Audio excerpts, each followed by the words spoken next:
couple of things. We'll talk about pressure in your feet and how far your bum's back away from your heels there. So all of a sudden the pressure goes onto your heels. Now the balance point is on the balls arches of your feet, so we'll talk about that and how that works. Yeah, cool. And we'll talk about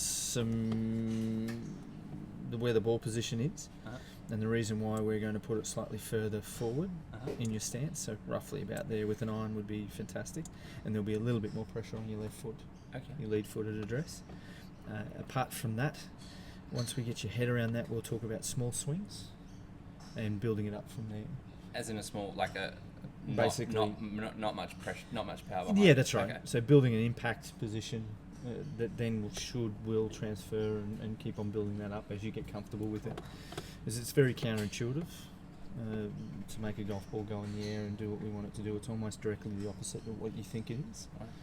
So as we start to press play, we'll start to see already, as you've got to the top of your backswing, you're counterbalancing, so you're moving forward to try and get onto the balls arches of your feet, which is your balance point. So you can start to see where that's moving. Is that from bad? there. That's bad. Well, we'd like to see you start from a little bit better position. Right. That's why we're going to change that just a tad.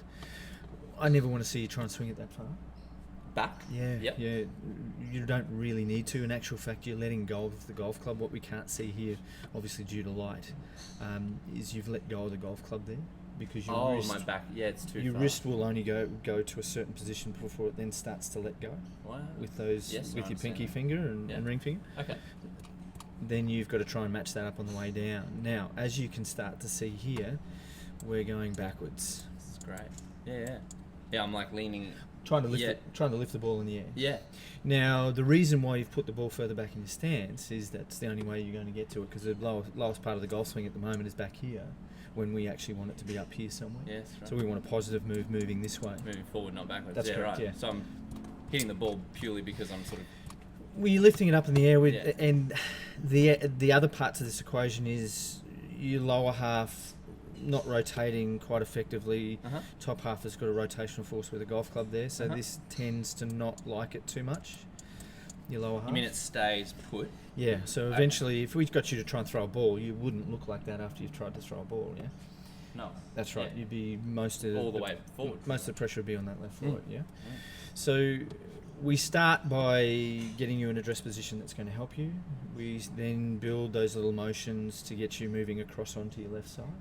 We'll take some footage later on of that happening, so it doesn't look as silly as what it feels. Yeah, because it probably does feel quite odd. It's going to feel quite odd to start with, as any motor pattern change.